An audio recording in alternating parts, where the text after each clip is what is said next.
ফাউলই বেছে নিয়েছিল তারা। ম্যাচের 40 মিনিটে লেভিনের আত্মঘাতী গোলে বার্সা পায় দ্বিতীয় গোলের দেখা। ম্যাচের 50 মিনিটে ক্ষিপ্ত থাকা নেইমারকে ডি বক্সের ভিতর ফাউল করে ফেলে দেওয়া হয়। এতে বার্সা পেয়ে যায় পেনাল্টিতে গোল করে দলকে এগিয়ে নেন লিওনেল মেসি। তবে যেমনটা ভাবছিলেন এই ম্যাচের গল্প ফুটবল বিধাতা তেমন ভাবে লেখেননি। 62 মিনিটে বার্সার কফিনে শেষ প্যারাটা পুড়ে দেন এডিনসন কাভানি। এতেই স্তব্ধ হয়ে যায় camp Nou.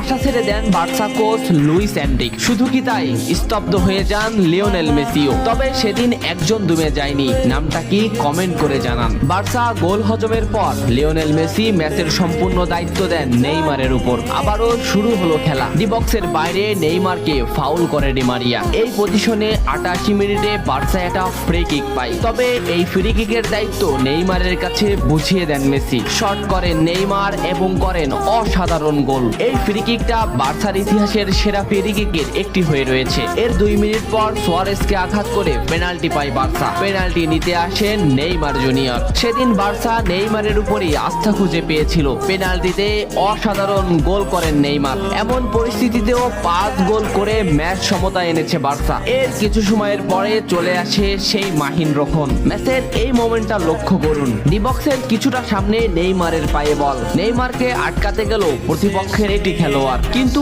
Neymar short moment নিয়েও শট না করে বলটি সামনে আগালেন। এই মোমেন্টটা লক্ষ্য করুন। নেইমার একবার গোলের দিকে তাকালেন। এতেই সে বুঝে ফেলেছে কোথায় বলটি দিতে হবে। নেইমার শট নিলেন। আপনি সাধারণ চোখে এটাকে একটা শট দেখলেও এটা হলো সেই শট যা লিখেছিল ইতিহাসের সেরা কামব্যাকের অধ্যায়। নেইমার এমন ভাবে শটটি নিয়েছিলেন যাতে রবের্তো শুধু পা লাগিয়ে গোল করেছিলেন। শেষ 5 মিনিটে সেরা 3টি গোলে অবদান রেখে সেদিন ইতিহাসের সেরা কামব্যাকের নায়ক হয়েছিলেন ব্রাজিলিয়ান এই সুপারস্টার। সবাই যেখানে স্তব্ধ হয়ে গিয়েছিল, নেইমার সেখান থেকেই শুরু করেছিলেন। নেইমার বুঝিয়ে দিয়েছিলেন নিজের দৌড়ত্ব। ইতিহাসের সেরা কামব্যাকটা বার্সা নেইমারকেই উৎসর্গ করেছিল। এ ম্যাচে নেইমারের পারফরমেন্স ছিল আকাশচুম্বী। মাঠে থাকা দর্শকরা শুধু নেইমারের দিকেই তাকিয়েছিলেন। নেইমার এমনই, যখন জ্বলে ওঠে তখন সব পুড়িয়ে দেয়, সব তছনছ করে ফেলে। ইতিহাসের সেরা কামব্যাকের নায়ক সেদিন পিএসজি কে হারিয়ে বার্সার সমর্থকদের মুখে হাসি ফুটিয়েছিলেন।